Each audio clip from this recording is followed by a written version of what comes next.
Welcome back to It's Track Time. So we're here at Bespoke with Adam talking about this new install of PPF on my car. I think I've had like 4 or 5 cars done by you guys over the last few years.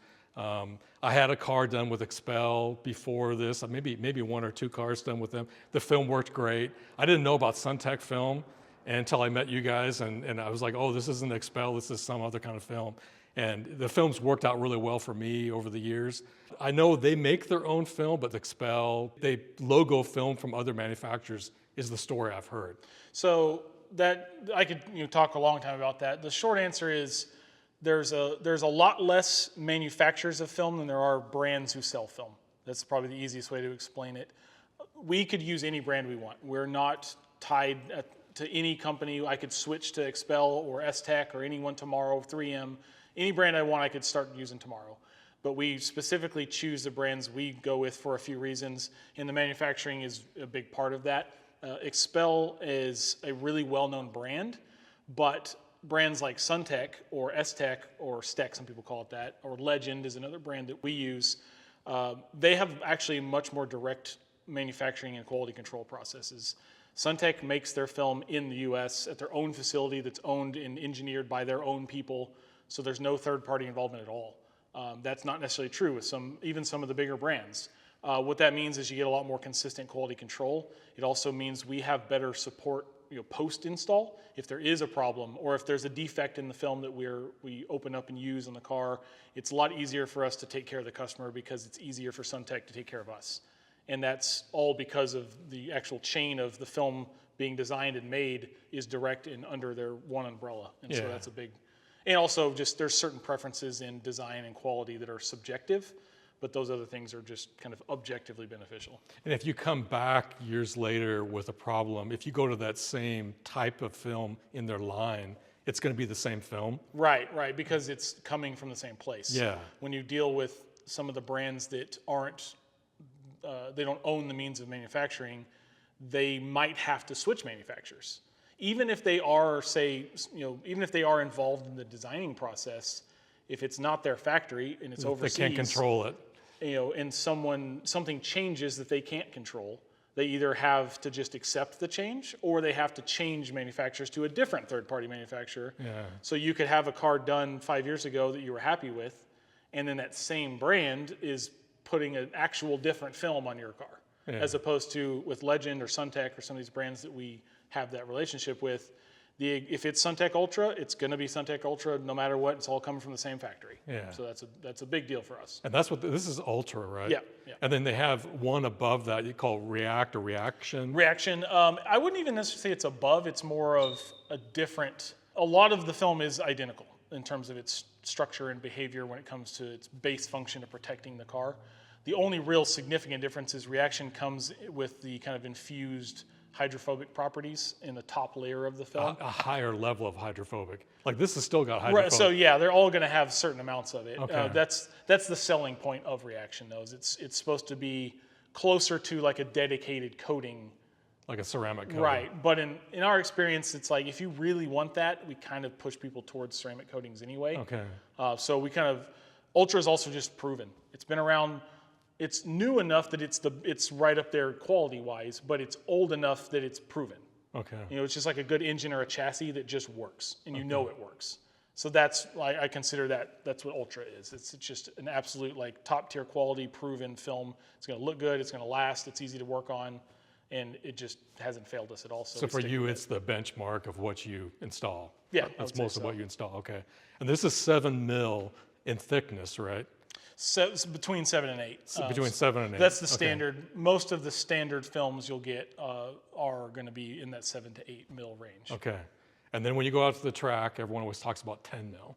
Yeah. And everyone talks about putting 10 mil on the front of the car and all that. And after I have 7 mil or the 7.5 on my track car, the GT4 RS that's black.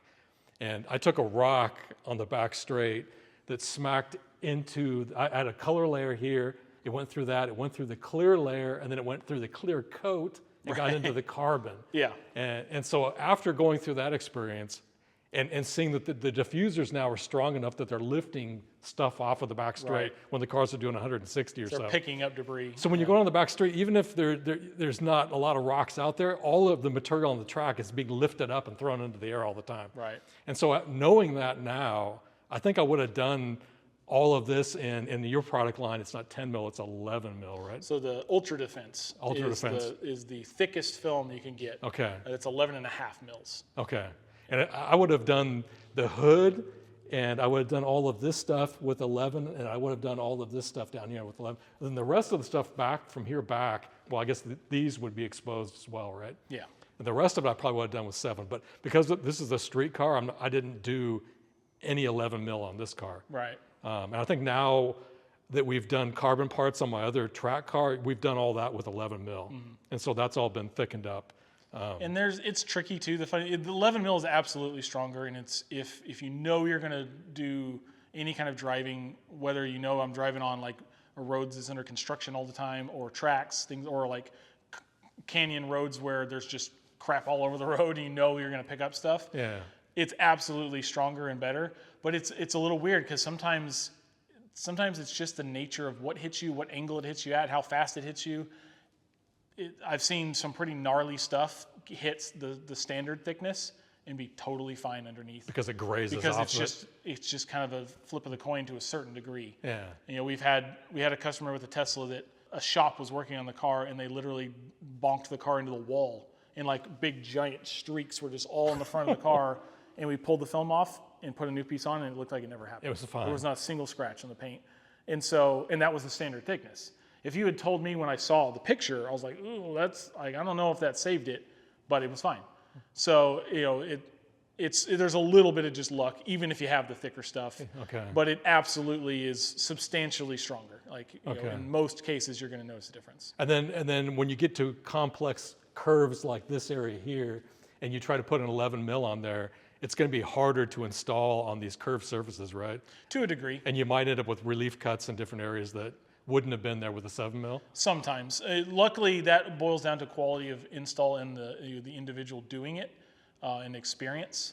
But you're certainly adding tension, and you know, think of it like trying to wrap a birthday present, and you have some really cheap Walmart wrapping paper that's like almost see-through it thin. It's cheaper and it's thinner, so it's not as good a quality paper, but it lays down a lot easier. Yeah. And then you go buy like a really expensive, like fancy wrapping paper that's super thick, and it looks way nicer, and it's stronger, and it, you know, all those benefits why you paid more. But then when you try to wrap it around a 90-degree edge of a box, you can feel the difference. Yeah. It's kind of the same concept. Okay. Luckily, because we have enough experience, there aren't too many cases where we would just have to say like 11 mil's not going to work here. That's pretty rare. Yeah, because you guys didn't say that when I had Right, those yeah. curved pieces. And you just have to kind of accept that it might take more time. There might be a case where we have to seam something where we could have maybe stretched it with the thinner stuff, you know, or there's potentially a little more tension on certain areas because you're really trying to make it lay around a curve where if a corner was to pop up at some point, you know, if you install it properly, it still shouldn't happen, but the chances are a little higher. It's higher really the only with the trade-off. thicker film. Yeah. Okay. And then over the years, the things that I've noticed that have changed with the PPF is, number one, the UV protection. Yeah. I had a white Cayman.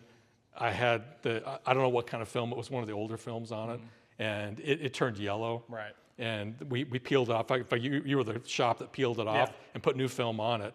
And I've heard that the new films are much more UV resistant, and they won't yellow like the old ones, because that was kind of one of the things that everyone said back in the old days. Oh, all that film turns yellow. But that's not, it's true now, right? The quality of the film is significantly improved across really any of the good brands, but especially with the top tier brands.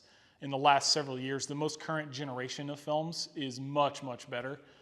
It's funny, we fight that a lot because we have people who had those bad experiences where they had a car from 15 years ago that they either bought it used or they got it when it had like a clear bra on the front.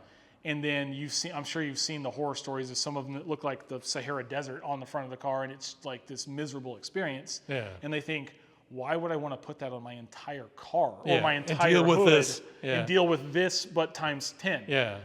So I understand where the fear comes from because that was a problem. That film didn't last as long. It absolutely turned yellow. Any film eventually is going to have some kind of degradation. It's going to turn a little bit yellow, but it's much, much more subtle. In fact, usually what happens is if it's a good quality current film and it's been on for a few years and we have to replace a piece, you don't actually realize that it's discolored at all until you take it off and hold it next to a brand new piece. Then you can see like, oh, actually it is a little bit yellow, but you didn't even realize that until you took it off. Okay. So that's probably a good example of there's going to be some amount of discoloration eventually, but it takes way longer and it's not as severe. Okay. And then when you do need to change it, it actually wants to come off in one piece instead of 5,000 cracks that now like becomes a huge hassle. Yeah.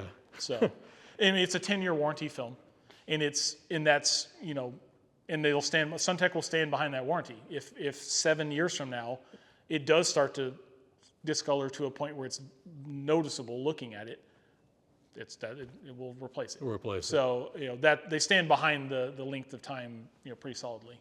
Then the other big change I noticed was when this PPF market started, you could walk up to a car and you could clearly see where the PPF edge was across the hood here. Right. And so everyone would look to see, oh, this car's protected because I can see the edge here.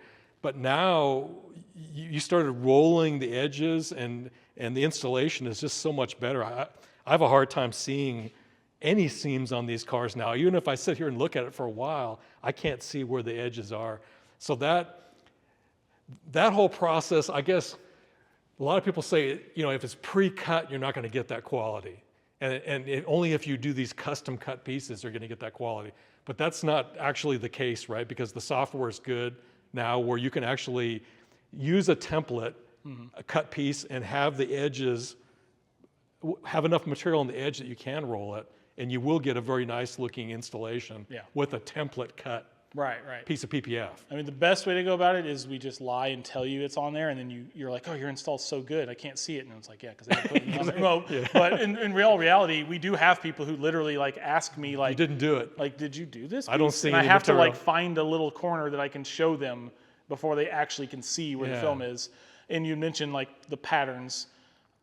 Patterns sometimes are kind of thrown out as like a dirty word. Yeah. It's absolutely not a dirty word. I don't want a template cut. Right. Like we get people who call and ask specifically, like, do you use patterns? As though they want me to say no. Yeah. As though like, oh, if he says yes, I don't want to. I'm going to move on. And that's not true.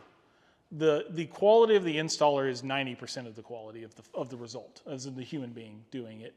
But a big factor in it is that the current software, along with the better quality of film that's just easier to work with, even the glue itself that holds it to the car plays a factor in that, or the slip solutions that we use to help us move things around, and there's all kinds of little nuance. But the patterns have gotten very good. One of the things that was an issue in the past is that if you go back far enough, not everyone was even cutting their own patterns. So when they said patterns, they literally meant like it came in a box and I took it out and put it on the car. Yeah. So that's where you definitely are not going to have like, good that's the quality. quote unquote pre-cut Right, word. exactly, yeah. Yeah, okay. But we have a computer and a plotter that can cut just as precisely as a human being can, if not more precisely for that matter. Yeah. But on top of that, the software and our own experience allows us to customize a pattern. So we're not locked into anything when it comes to certain edges of a pattern or certain parts in the middle of a pattern that has a relief or something. If we want to get rid of a relief because we think we can put it on without it, then we can get rid of it. You can move that. Or if we think an edge can be implied differently so that we can have a cleaner finished look, we can extend the cut on the plotter by 1/2 inch or whatever amount we want to do. And then sometimes we even do a mix where we'll use a pattern, but we know one of the edges will look better if I hand cut the edge. So you're essentially getting like a custom install of a pattern. Yeah, so that's like these vents. Right. You could choose to hand cut that. Exactly. And it would kind of be a semi-custom. Right, yeah. Yeah, where it all just depends on experience and what we know works best, because we've done enough cars that you just have trial and error. And we can also modify the patterns and save them ourselves. So even if I forgot, even if I can whatever make you notes, learned from the last car is saved. Yeah, I can be like, oh, I remember doing one of these, and then my pattern can say like extended edge on, quarter panel or whatever, and then I remember, okay, that's what looked good, blah blah blah. Yeah, it works. So there's a lot of flexibility, and the pattern is essentially a a guideline more so than a hard, you have to install it the way the pattern is made. Yeah. I guess one example you were telling me about over here where you would normally have a relief cut here. Correct. Where you would cut this thing out and you would pull it up over the top and then seam it right here. Yep. But you were able to actually take the mirror off and put a single piece on and then put the mirror back. So the template would have had the cut. Yeah. And you chose to delete that. Exactly. Okay. And the templates will lean more towards convenience and simplicity as far as making the, it's easier to remove things than it is to like wish it had been in the template, if that makes sense. So yeah, like these are easy to take off and there's not much risk to hurting the car and wrenching on it. But if we don't do it, you end up with a line that you don't see it very much because if I stand here, the mirror blocks it. Right. But over time, you're going to see it eventually.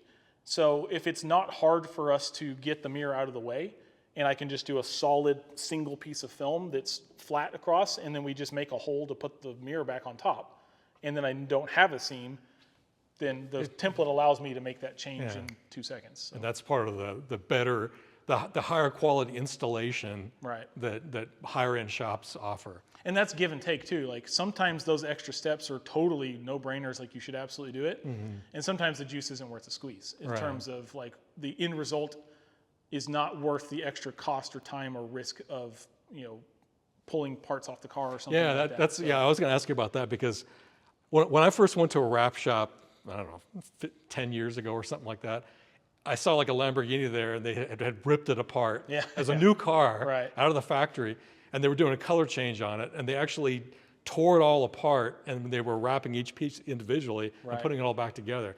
I didn't realize that those shops did that. Yeah. And I don't know if the guy who dropped the car off Maybe, realized that they did that, because it kind of freaks you out when you realize that they disassembled this brand new car and put it back together. Right. And so you don't do that very often on these cars. It sounds like on things like the mirror, you did do that. But on the front bumper, like you don't pull the front bumper off to roll these edges. And you were saying that even these are so tight that even if you did roll it on both sides, you'd end up with a gap that was so tight that now the film's rubbing on itself, and you might end up with problems. That's just one example of where the decision-making process goes. Okay. Like you just mentioned, the quality of this install, Porsche builds their cars so well that this gap is tiny. And like I can barely get a fingernail to go between there. So if I put 2 pieces of thick film in there and then reassemble and then squish them back together, the visible difference is basically nothing. Like standing right here, I even as a professional, I can't see the edge of the film. Right. So is it worth all the potential risks that come with pulling this whole bumper off, tucking the film in there, putting the whole bumper back on, hoping I didn't break a clip, hoping I didn't scratch the bumper, hoping it actually goes back on the way it's supposed to as not a Porsche tech. And then who's to say 6 months later, someone doesn't bump into me at the parking lot, I got to pull this film off to fix it. Yeah. Well, now I got to take the bumper off again. Yeah. And all those risks come right back. Because you can't pull that film out when it's tucked inside like that. So you might be able to, but in many cases you can't. Okay. Especially like some people pull taillights out of cars and they go way inside there, and then the taillight's literally squeezing on the edge of the film, which might be okay, but you definitely can't get that film out without popping the light really off. Yanking on it, and then you risk damaging or seals or something like that. On that note, that's a good example of one of the potential downsides. We had a BMW M2 in this week. Good customer of ours. We had to pull some old film off, and they had done quite a bit of disassembly. I found like at least 5 or 6 missing clips, like panels or like liners, things that were literally just flopping around because they lost the clip or broke the clip or something like that. Couldn't get another one. The tail light on the driver's side was literally jiggling. And so I told the customer, and he said, I'll take care of it. He's a handy guy with a wrench. So he sent me a video after he went home, and he had pulled all the liner out. So that's the thing. It also took him, he had to go all this extra mile to do all this extra work. And the nut that holds the headlight assembly onto the quarter panel or the bumper was like about to fall off. Backed off. So there was like a 1/2 inch of just play that was only there because they took a taillight out and forgot to put it back together for what was essentially not any real significant value to the film at the end of the day. The end install, yeah. And that's what everyone worries about, right? You got a brand new car, and it was factory assembled. Right. It hasn't been through a body shop. Yeah, yeah. And now we've effectively taken it and disassembled it and put it back together right out of the factory. It's kind of, and that's exactly what you're worried about, is that they don't put it back together right, and you end up with rattles and problems that you have to go debug. Or a good example, this takes about 15 seconds to pull out. Yeah. So we do take these off because why not? Yeah. There's really no risk. It's easy. So the risk reward is easily decidable versus a headlight or a bumper or all kinds of other trim pieces. Yeah. And I was surprised on the GT4 RS, you guys, we actually took this piece off, this air curtain. Right, right. And we put some dive planes on. So there was no PPF underneath this. And so it was actually a gloss black car, and there was a matte PPF on it. So it was clearly, you could see it. And I figured you were going to tell me you got to tear all this stuff off and redo the whole front bumper. But you guys actually patched that piece. And when I looked at it, I couldn't see the seam. Right. So I don't know how you got that tight of a gap between the old film and the new film, and I couldn't even see the seam or anything.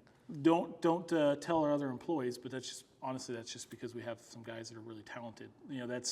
That's not something every shop can do. And I don't like to brag, but I genuinely think that's part of what you're paying for. That's a very, very hard skill. It's got to be incredibly hard to do. Right. Yeah. And that's a good example where it's kind of also up to the customer's experience. Some shops would just say, you just got to take the whole piece off and do it. It'll look good, it'll be fine, but it's going to cost you a lot of money and time and all that stuff. That's another thing that ties back into the quality. The newer film is a little more forgiving when it comes to working with it. Okay. So it gives us more flexibility on what options we have when we're trying to do something that's out of the ordinary kind of process. Yeah, I was impressed as hell. I didn't think you guys were going to be able to do that. I figured you were going to tell me we got to peel the whole thing. And that's a good example too, where the context matters. If it was a square in the middle of the hood, like the rock chip, right? You wouldn't have patched that, right? Because it's we could, but you're going to see it. Yeah. Even if it's as well done as a human being can do it, if you look at it, you're going to find it. But because you're putting a piece of the car back in the general area, you can kind of use that as a camouflage sort of. And at the end of the day, it's that's fine. You'll be happy with that. Yeah. So I tell people a lot of times when shopping the product, the film is fine, but most of the good quality films give you what you need. They give you protection, they give you good appearance, they give you a good warranty. So what's the other half, or maybe even the other 70% of what you're shopping? It's the human beings doing the work. Doing the work. So that's something we kind of take pride in. We don't have a lot of turnover. A lot of shops have different employees half the time that put stuff in their car, and they do a lot of contract work. All of our employees are full-time employees. They're here every day. It's the same people for several years. Yeah. And so they get very comfortable with certain benefits or processes to customers that you can't always guarantee at every single shop, even if they're using a good film. Yeah. So they can use the exact same film. It doesn't mean the result's going to be the same. Yeah, I always, when I was shopping around for people to install PPF, I always look at, number one, the kind of cars that go through. Right. If they're very high dollar cars, then the people actually trust that shop to work on a car that's expensive. And then I look at the people that collect cars around here and where they bring the cars, and a lot of the people I knew from the track were bringing their cars, and the collectors were bringing the cars through here. So I ended up bringing my car here, but it's a very word of mouth industry. Yeah. There's shops that don't need that because they're high volume. Yeah. They're if they can pump out, a partial front on 15 Camrys, they're totally happy doing that, and there's nothing wrong with that. But there's a completely different customer experience. If you take a GT4 RS Spyder to that shop, don't assume that you're going to get the result that you actually want. With us or with shops similar to ours, we of course want to do volume. That's how you make money. But we give ourselves the leeway to actually go the extra step to give you the best result, because I'm going to charge you a little extra for that. But you're actually getting value back in that, and you're also paying into the post-install support. And so if you have a bunch of contract employees, or you're cycling through different cars on a super rapid basis, it doesn't give you as much flexibility to take care of a customer after the install. Yeah, because I know the dealerships always push me. Yeah. You want us to take care of that for you? Right. And I'm always like, no, don't touch it. Yeah. I'm going to bring it to the guy that I have install the PPF and not. And half the time they're outsourcing it anyway. Right, they are. So I don't know where it's going, or I don't know anything about what's being put on it. So I avoid all that. And then I drive my car straight from the dealership to here and try not to get rock chips on the way. And I know you probably have customers that actually put them on flatbeds and bring them here, right? Yep. And I think you said you even did that on your own car. Personal car, yeah. So I bought my track car, my BRZ in Dallas, and I called, or luckily I had a bit of a relationship with the general manager. So he was willing to do things maybe he wouldn't for a random stranger. But I was just like, act like the car isn't even there. Don't pull any of the protective stuff off. I want you to put it in the corner. I don't want you to wash it. I don't want you to take any of the white plasticky, sheets they put on there. Yeah. Like nothing. Just pretend it's not there. I'll come get it. I brought my trailer. I brought it down, dropped it off at like midnight, and it did not leave the shop until it had at least a track pack on it, which is like the full front and the side a little bit. Yeah. And I think it had 4 miles on the odometer. Before I didn't even test drive it. I literally I knew I wanted the car. It wasn't like I was not going to buy it. And then the first time I drove the car, I had a rock hit me in the rocker panel, and it chipped through the film, or chipped into the film, but did not hurt the paint. Wow. So had I not done that, I would have, on the day one, I would have had a chip on my paint. So. Yeah, and I had the same kind of experience where I had a black GT4 RS that I had European delivery of. And so we were over in Germany. It was the wintertime. We didn't drive it around. But they came out of the factory and they pulled all the bags off of it. And they let us drive it around the parking lot and all that. We give it back to them. And I was told by the dealer and stuff that they would rebag it and then put it on the boat. Oh, right. But the reality is they don't. And that's something to know about if you're going to do a European delivery. Once it leaves their hands, they're like... So they wash it and everything, but then they don't rebag it and they put it on the boat. So that car went across the ocean with all the salt water and everything. And then it sat in the port in Houston, which is a dirt parking lot probably. And then it got put onto a car carrier. And by the time it came to the dealership, it had all kinds of little micro scratches all over it. And I couldn't see those when I took delivery of it, but then I dropped it off here, and you guys went around with a light on it. Right. And you could see all these scratches and stuff on the car. So that took some pretty intense paint correction to get that stuff out before you put the PPF on top. Right. And that's pretty, I wouldn't say that's common, but the paint correction part is something that you do.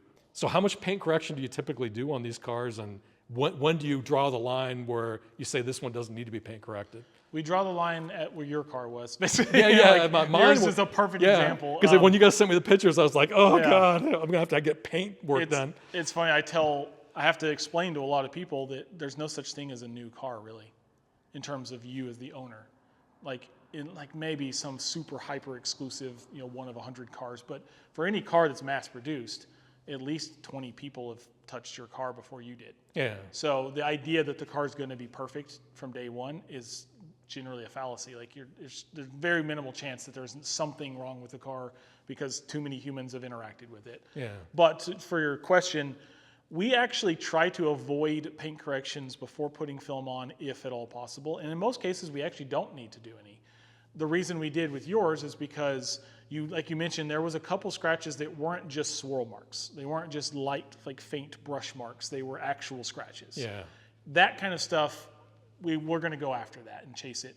In your case, it was small enough and it was localized enough that we didn't need to do the whole car, and we didn't need to charge you for a multi-stage correction or anything like that. We just kind of made that part of the process of prepping the car for PPF. Okay. But if a car was quite scratched up, we luckily have an in-house detailer who's very good at paint correction, so we can offer that as a service if it needs it extensively. Okay. But if we all can not charge you for that and not waste our time doing it, we don't want to. The car has a limited amount of clear coat on the paint.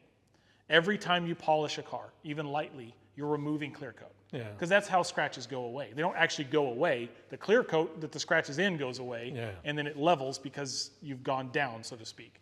So every time you go down by cutting into the paint, you shorten the life of that clear coat. PPF essentially acts kind of like a new clear coat, if you think about how light interacts with the paint. So if I have a swirl mark on this fender and it's light enough that I can put a piece of PPF on it and the light can't get to the scratch anymore, you can't see the scratch. It covers it up. It looks like it was never there.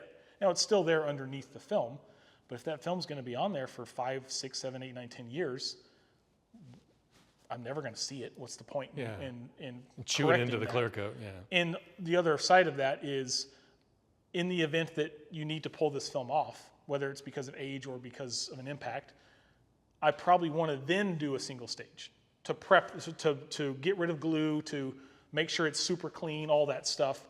So if I'm going to do that anyway, in the event that I'm replacing the film, there's no reason to do it twice. There's no reason to do it to start with and then do it again, and now I have even less clear coat left. Yeah. The other thing to consider too is one of the enemies of a clean install of PPF is debris. Dust. I have to change the filters in our ACs all the time because I want to keep dust from floating around. That's another thing about picking a shop is you pick one that's clean. Right, yeah. And I feel like we could be even cleaner. But if I polish, especially multiple stages, but even a light polish, I'm sure you've seen a car that's been corrected, and if you look in all the little nooks and crannies, you might find white powder from the compound or the polish that was applied when you're working on the car. Right. If that gets in one of these little nooks here, and then I'm squirting the car to lay the fender PPF on it, it moves. And I wash that out, and then it gets under the film with all the soapy water, and I don't see it, and then I dry the car, or I put the film on and it dries, and I got a freaking white spot right in the middle. That might have been there only because I polished a fender I didn't need to polish. Yeah. So that's a bit of a another dramatic contamination, example, but that's another reason to avoid polishing if you don't have to. Okay. But in the event that you need it, if I genuinely think you're going to see the scratch through the film, then yes, absolutely, we can take care of that. You can do that. And things like some of the cars that come out of the factories have orange peel all over them. Right. And I had a car in the 80s that had orange peel. That was back before clear coat. So we wet sanded it and we polished it out and got rid of it. But with the clear coat, you really can't get rid of that ahead of putting the clear on. Not without pretty aggressively. Yeah, so you wouldn't touch an orange peeled car and try to get rid of orange peel. It would have to be pretty bad, and the customer would have to request it. Yeah. But that's not something we're going to just jump at and do by default. Yeah. Okay. Yeah, so then the other thing is that we did gloss here, and then on this piece, this was a piece that was kind of textured, and it was satin from the factory. Right. And you said you could probably lay some satin PPF on it, and you did, and it looks great. I mean, I don't even see the edge down there. Yeah, it's hard to find the edge. So that worked on a surface that wasn't very smooth.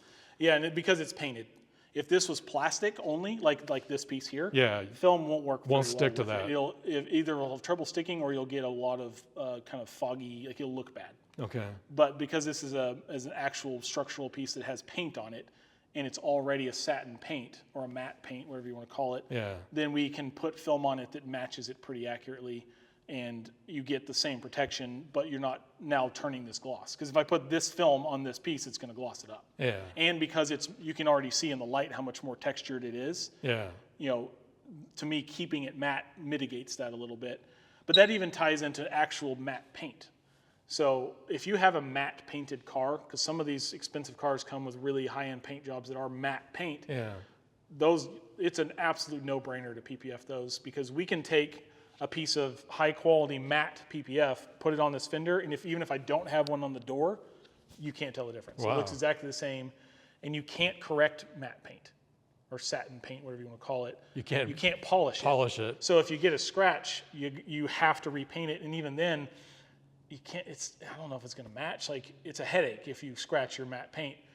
So if you can put PPF on it that looks exactly the same, it's a must. Then worst case scenario, you just ripped it off, stick a new one on, and you saved yourself a gigantic headache. Wow. So it's totally worth it on any matte surfaces you have. Wow. I didn't know that. And also a good, I'm rambling too much, but this car doesn't have any. A lot of cars have really glossy black plastic on them, like on B-pillars on a lot of sedans or pickup trucks. That's a really good place to put PPF, even if it's the only place in the whole car, because those like piano black plastic pieces they get scratched if you look at them wrong. You go to a parking lot, find a car that has those glossy black pillars, and I guarantee you it'll look like somebody hit it with a Brillo pad. PPF will make that look like shiny black, like you never touched it, without even polishing it, and it'll stop it from happening further. Okay. So this car doesn't need that because it doesn't have any, but anybody watching the video, that's something to go after. Totally worth doing. Like every F-150 on Earth should do that. Yeah, the two areas on this car, on most Porsches, with the RS, is they roll these now. Yeah. And so rocks come off of the tire and smack these.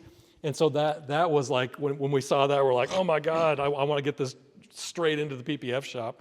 And it turns out that the first RS that I got didn't have that. This one actually had some clear on there from the factory, which I think you guys took off and then put this on top. And then you actually doubled it up. So there's 7 plus 7 on that one. So this, most like 911s always have the quarter panel has the stone guard, they call it. These cars will have a cutout usually. Some cars will come with like little door edges. Yeah. I hate those things. I think to me, they only protect the other car from you smacking into it. They don't protect you because when the door's closed, it doesn't really do anything. Yeah.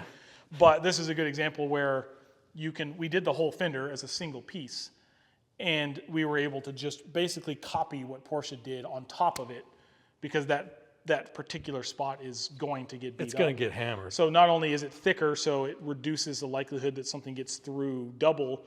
If that top piece does get beat up, I don't have to replace the whole fender. So you can get that first piece I can off? just think of it like the tearaway on like a motorcycle. Oh, wow. I figured it would lift the bottom one too. It could, but it's pretty common for us to be able to get it off. Wow. So if we're careful and it isn't on, maybe 10 years from now we can't, but if a few years from now, if it's beat up, I can probably get that off and just put a new one on. Wow. Yeah, so for like a GT3 RS, which have these as well, Yeah. you double that up, and then it has the flare here, Yep. which is going to take rocks from that, and so you double that up as well. Right. Wow.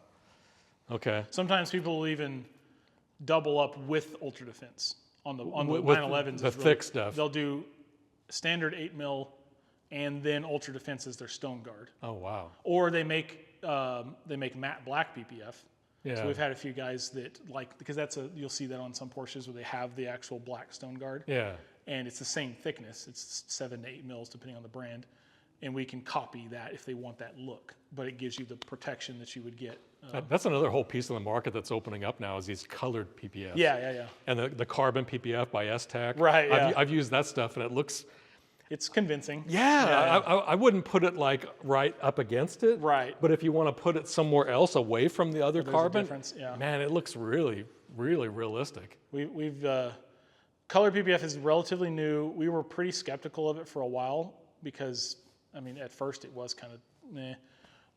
We've done probably 15 Cybertrucks now, and they all that's want to a do huge color market PPF for them, right? Yeah. Because one, they're easy to do, and they all look the same from the factory. So if Yeah. you want to be original, you could do vinyl, which is cheaper, Thinner. but it's thinner. It doesn't handle heat in Texas very well. It tears a lot easier. It's a pain in the butt to get off once it starts to fail. So PPF is a way better option for something if you want to change the color and it's doable. The more curvaceous and crazy looking a car is, PPF is so much thicker than vinyl that it's going to be more expensive, and it can be quite a challenge to do if you want to cover everything perfectly. If you want to do a color swap, Right. that's going to be hard. If you're willing to accept some of the differences in how the film goes on versus vinyl, there's definitely benefits. Yeah. We have a customer that has a retired IMSA race car, 488 Challenge, and it was red, and they wanted it black. So we did the whole car in matte or gloss black PPF, but it had like Lexan glass that we couldn't get out, of course. Yeah. And inside of the glass, there was some original red showing, Red. and I can't get to it, so it was just red in there. But And the door jams, what do right, you do? You we just would leave them alone? probably do maybe just vinyl on a door jam. Okay, where it's more flexible. Right, yeah, just because And you don't need the and it's protection. not exposed to the sun, things like that. It's just a cosmetic It's a thing. small piece to replace if it gets beat up. Yeah. So there's some give and take there.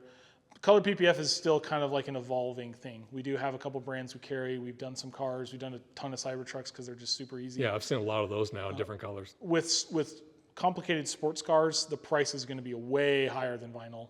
Okay. But it could be worth it if you know you're going to keep it for a long time and you want that protection, because vinyl ain't going to protect you very much. If a rock hits vinyl, it's going to go right through it most of the time. Yeah. So you can get a color change and protection, but you're paying a lot more.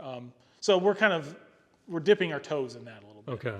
But we're not just jumping all the way in because it's a big jump. Yeah, I really like the carbon Yeah. from S-Tech, we've used it on multiple cars, and we've even used it on the roofs of GT3s when they had the hood. Oh, right. And it looks really convincing, but that stuff's expensive. It's not cheap to put that stuff on. It's definitely just the material cost is Yeah. a good 15-20% over clear. Usually. Yeah, that I was surprised. And they have another one that I call it chopped carbon, where it's the forged carbon. yeah, or- forged carbon they call it, and that stuff's really expensive. Yeah. Even more expensive than the twill weave, the mesh one. A lot of that stuff which of course with carbon, but even with the colors like black or gloss black or things, sometimes their best benefit is just specified use.